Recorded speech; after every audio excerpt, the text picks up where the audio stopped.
Can somebody explain to me why now in every movie or TV show somebody has to be gay? One of the main characters always has to be gay. Alright, what's good? Jelani Appleton here, and I generally,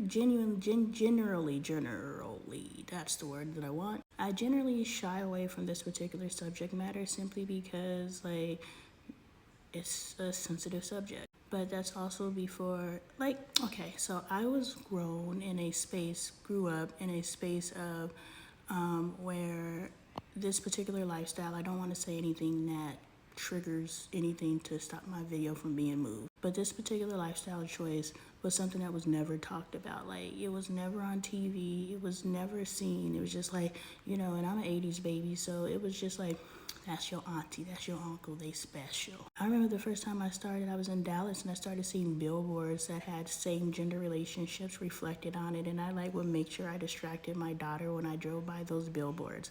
I don't know, that's just what I did. And then I remember when I had a family member that identified as this way, and I came into a space where it's just like, okay, I can understand. I really don't know why I have a problem with it. I do remember when I was in college and I was getting my master's degree in education, a particular group came in to teach, acceptance of all people and how their particular group goes into school to teach acceptance. Formerly tolerance, but tolerance said, I don't want you to tolerate me, I want you to accept me. So they go to schools and they teach acceptance of the way that people choose to identify. And I remember asking the question where I was just like, but how do you teach about this without teaching about intercourse?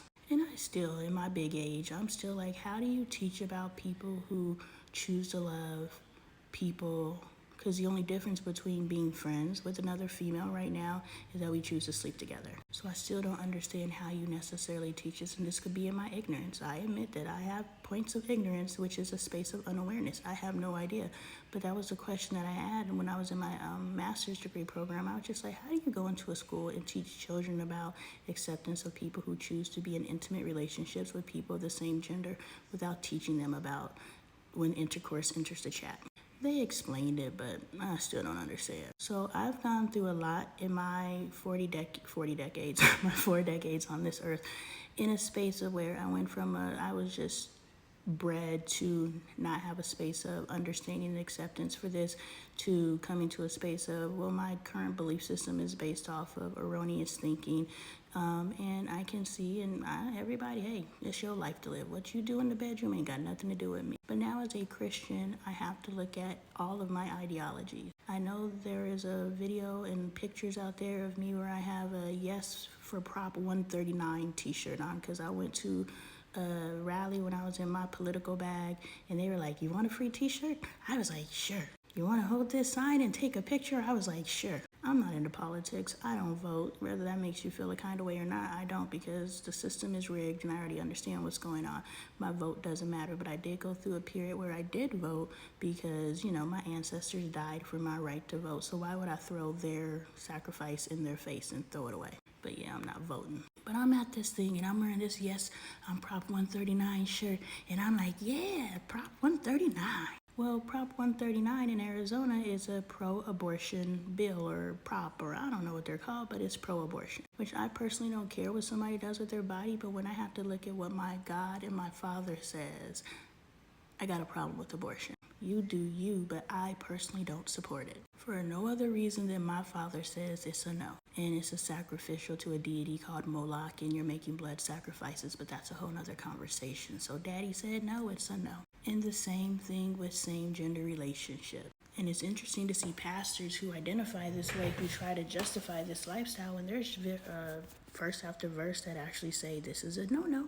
I read it the other day, Romans 1:18, where it's talking about, God will give you over to a depraved mind. And when he gives you over to a depraved mind, an aspect of that is women sleeping with women and men sleeping with men. So if you identify as a follower of Christ, you have to understand that this particular lifestyle is not of God, period. I don't care what the world tells you. It's not of God.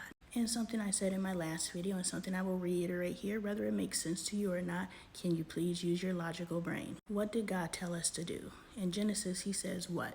Take dominion over the earth, be fruitful and multiply. Now, how can a person actually be fruitful and multiply if they're in a same gender relationship? It's just logic. So not only is it an offense or an offense to my Father, which I agree with him, period. Anything that's going against him is going towards Satan, and I'm not doing that no more, at least not knowingly. So if my daddy say it's a problem, it's a problem. So that's me just blindly following. Daddy said no, it's a no. I don't care. He said no. But now I'm using my logical brain. God said be fruitful and multiply, and how can an individual be fruitful and multiply if they're in the same gender relationship? And now I'm going into my space of conspiracy theory.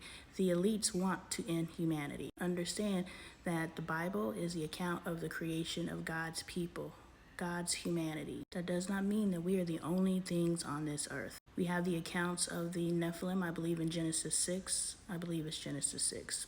Get into the book of Genesis. But we have the accounts of the fallen angels and the sons of God who were on the earth, who procreated with human women and created the subspecies, the Nephilim. We have the account of Noah where God flooded the earth.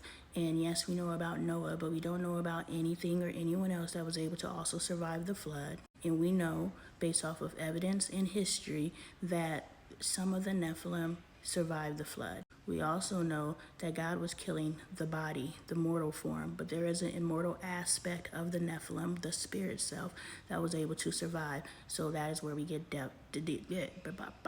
demons. So these demons that are entering people and messing with people, those are the spirits from the Nephilim who are now disembodied spirits. Now we get to the question, why is there an agenda? Because since the dawn of man, the creation of Adam and Eve, since the fall of Satan, he has been trying to eradicate and take humanity, God's creations, God's children off of this earth. If he can't take us off of this earth, he will drag our souls to hell. He will do whatever he can to disrupt God's system because his first sin was to try to become God. So anything that belongs to God, Satan is trying to get his hands on. And one of the things he's trying to, since we know Adam and Eve, the fall of man, chapter 3 in Genesis, he's been trying to get his hands on humanity. He's also been trying to take humanity off of this earth. Satan is only here, John 10:10, to kill, steal, and destroy.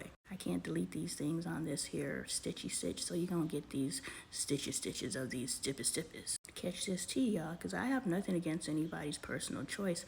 I'm just letting you know, if you are a Christian, you got to stand 10 toes down or you're straddling the fence. And when you're straddling the fence, you are now serving Satan. Because Satan never said you have to stop serving God. He actually prefers to infiltrate the church. He wants to create confusion. But the truth and the proof is in the pudding. With what did our Father say? He said no.